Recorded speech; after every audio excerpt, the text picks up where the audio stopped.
अल्हम्दुलिल्लाहि रब्बिल आलमीन वस्सलातु वस्सलामु अला सय्यिदिल मुरसलीन अम्मा बअद फ़अऊज़ु बिल्लाहि मिनश शैतानिर रजीम बिस्मिल्लाहिर रहमानिर रहीम अस्सलातु वस्सलामु अलैका या रसूलल्लाह व अला आलिका व अस्हाबिका या हबीबल्लाह अस्सलातु वस्सलामु अलैका या नबियल्लाह व अला आलिका व अस्हाबिका या नूरल्लाह। মাদানী চ্যানেলের দর্শকবৃন্দ, দরুদ শরীফ পাঠ করার অগণিত ফজিলত এবং বরকত রয়েছে।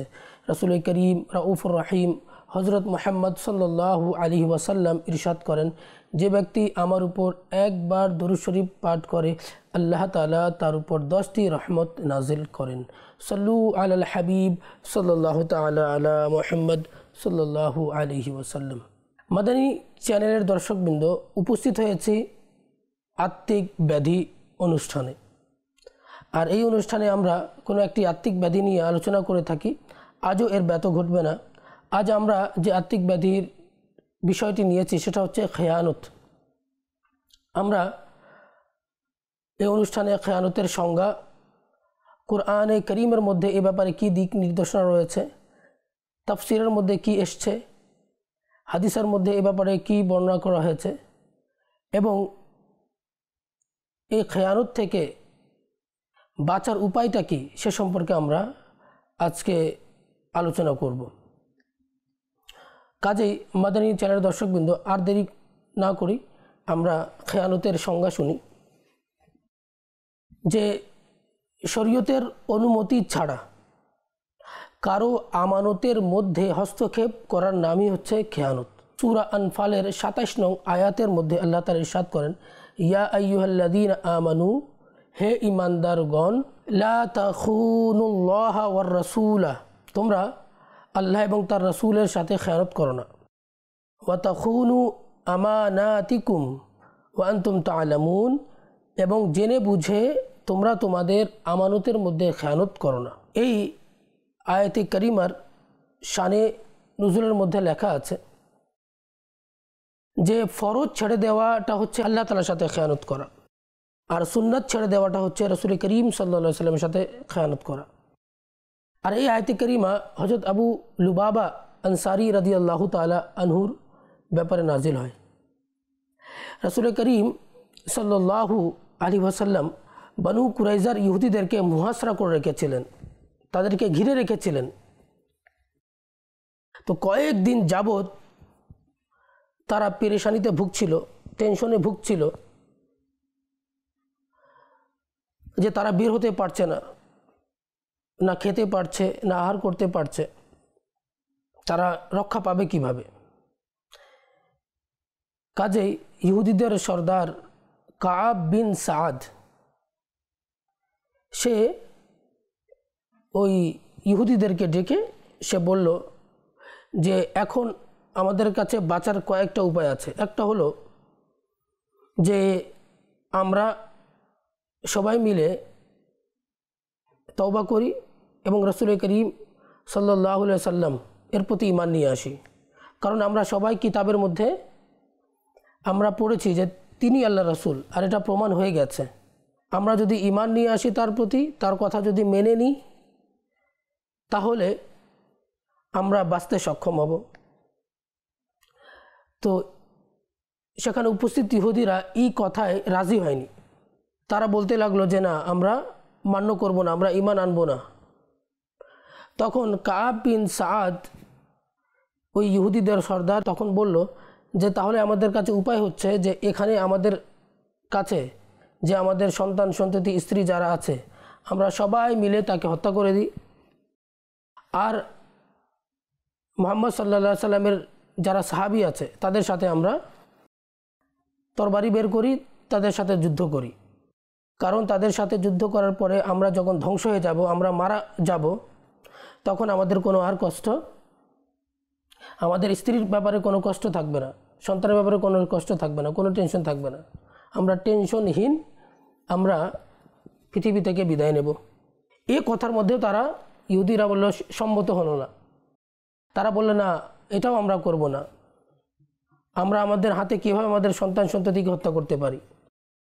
তারা বলল, এক কাজ করি, আমরা মুহাম্মদ সাল্লাল্লাহু আলাইহি সাল্লামের সাথে মীমাংসা করি, সুলহা করি। সুলহা করার পয়গাম কাব বিন সাদ কি করলো, যে রাসূল করিম সাল্লাল্লাহু আলাইহি সাল্লামকে পাঠালো। রাসূল করিম সাল্লাল্লাহু আলাইহি ওয়াসাল্লাম বললেন যে সাদ রাদিয়াল্লাহু তাআলা আনহু তোমাদের ব্যাপারে যে ফয়সালা করবে সেটা হবে তোমাদের জন্য চূড়ান্ত ফয়সালা। তো এই কথাটা রাসূল করিম সাল্লাল্লাহু আলাইহি সাল্লামের কাছে গোপন ছিল যে সাদ রাদিয়াল্লাহু তাআলা আনহুর ফয়সালাটা কী ছিল। তো অপর পক্ষ থেকে কাব, যে ইহুদিদের সর্দার ছিল, সে বলল, আচ্ছা ঠিক আছে, হযরত আবু লুবাবা রাদিয়াল্লাহু তাআলা আনহুকে আমাদের কাছে পাঠিয়ে দিন। আর আপনি যে সাদের কথা বলেছেন তার সাথে আবু লুবাবার ভালো সম্পর্ক আছে, তো আবু লুবাবা যেটা বলবে সেটা আমরা শুনে নেব।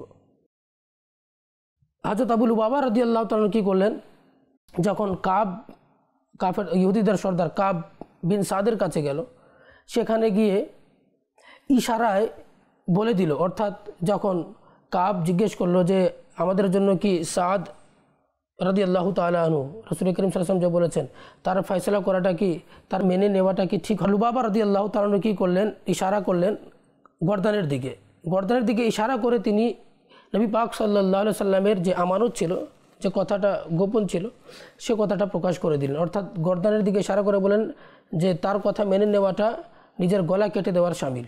পরে আবু লুবাবা রাদিয়াল্লাহু তাআলা তৎক্ষণাৎ তার অন্তরে আসলো যে আমি তো রাসূলুল্লাহ সাল্লাল্লাহু আলাইহি সাল্লাম এবং আল্লাহ তাআলার সাথে খেয়ানত করেছি। তিনি কি করলেন, সেখান থেকে বের হয়ে নিজেকে মসজিদের স্তম্ভের সাথে নিজেকে বেঁধে নিলেন। আর তিনি অনুশোচনা করছিলেন, অনুতপ্ত হচ্ছিলেন।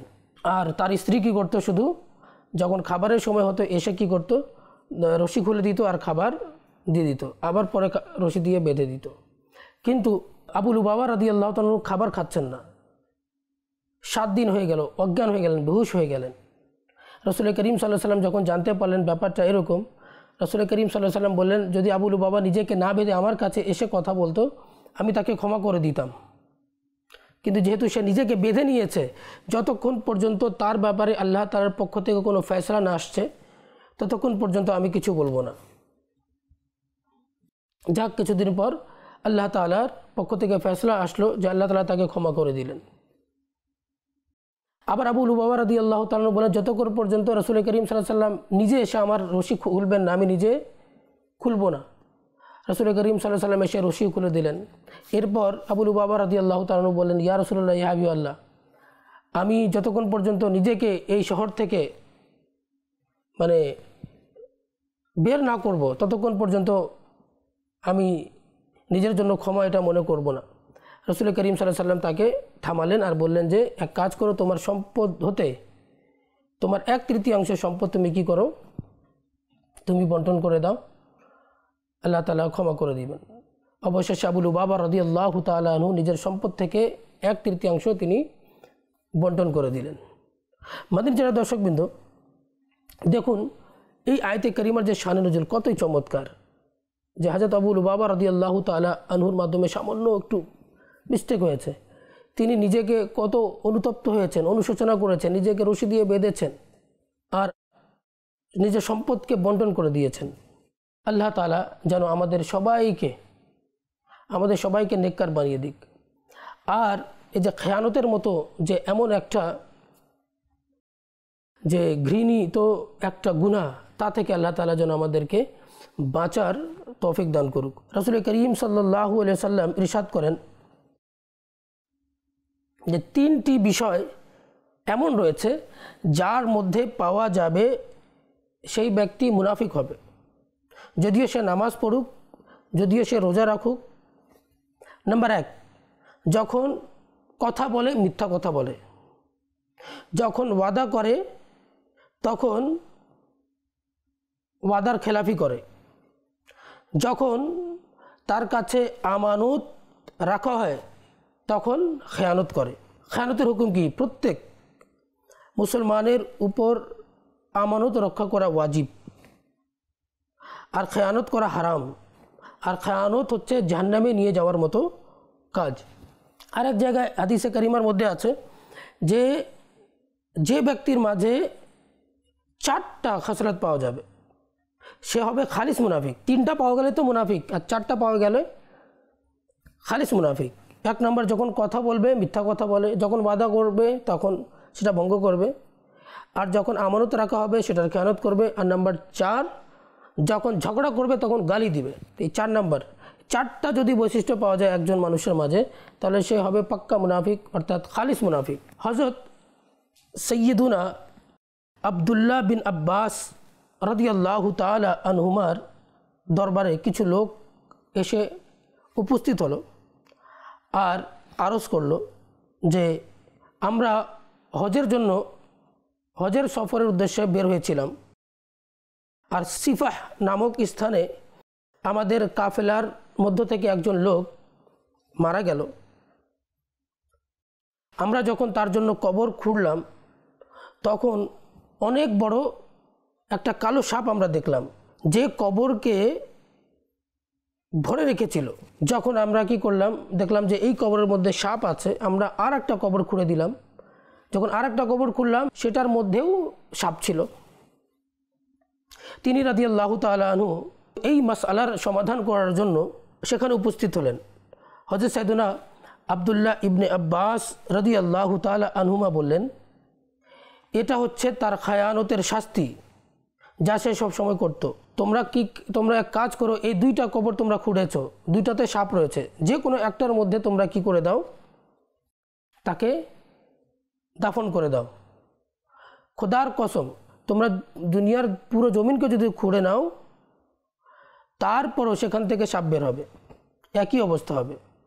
অবশেষে লোকেরা কি করলো, ওই সাপ ভর্তি কবরের মধ্যে তাকে দাফন করে দিল।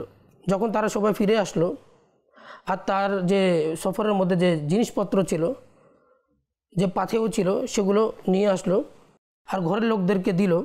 আর তার স্ত্রীকে তার ব্যাপারে এই বিষয়গুলো যখন বলল, তখন তার স্ত্রী বলল, আসলে আমার স্বামী খাবার বিক্রি করত আর সে খাবারের মধ্যে খেয়ানত করত।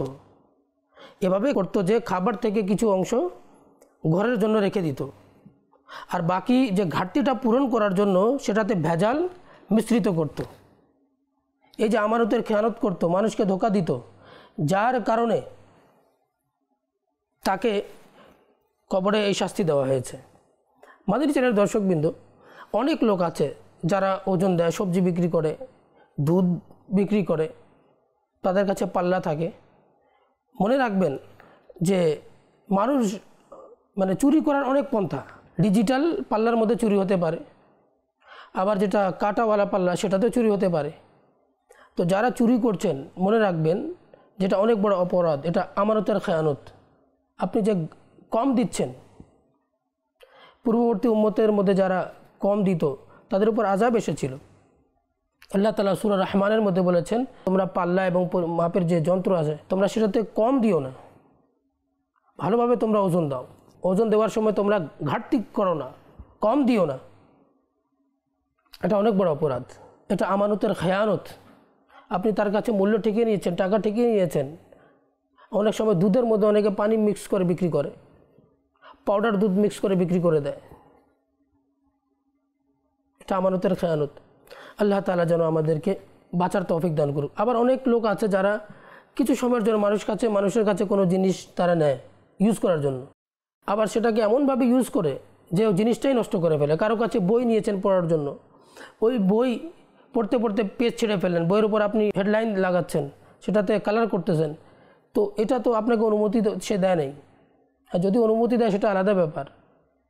আবার বইয়ের পাতাটাকে আপনি উল্টে ভাঁজ করে রেখে দিচ্ছেন। তো এটাগুলো হচ্ছে আমানতের খেয়ানত। কারো কাছে গাড়ি নিয়েছে চালানোর জন্য, এমনভাবে চালিয়েছেন নষ্ট করে দিয়েছেন। তো আল্লাহ তাআলার ভয় অন্তরে থাকতে হবে।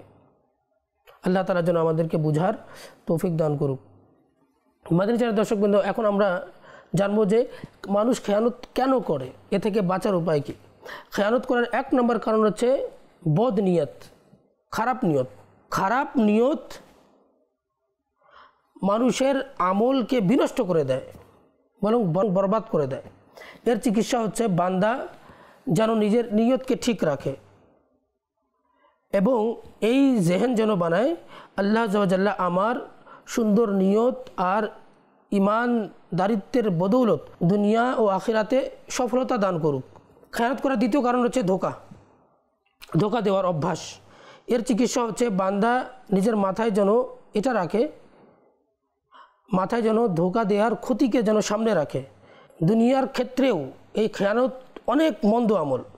রাসূলুল্লাহ সাল্লাল্লাহু আলাইহি সাল্লাম বলেছেন, ধোঁকা দেওয়াটা মুমিনের সিফাত নয়। ধোঁকা দেওয়ার মাধ্যমে মানুষের সম্মান বিনষ্ট হয়ে যায়, মানুষের বিশ্বাস শেষ হয়ে যায়। সবসময় মানুষ মুসলমান ব্যক্তির এহতেরাম করার চিন্তা রাখবেন, ধোঁকা দেওয়া থেকে বাঁচবেন।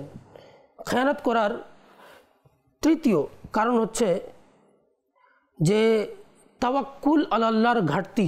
যখন বান্দার কাছে তাওয়াক্কুল থাকে না, সে মনে করছে যে ধোঁকার মাধ্যমেই উপার্জন হয়, কিন্তু না, আল্লাহ তাআলা যার রিজিকের মধ্যে যেটা লিখে দিয়েছেন সেটা সে পাবেই।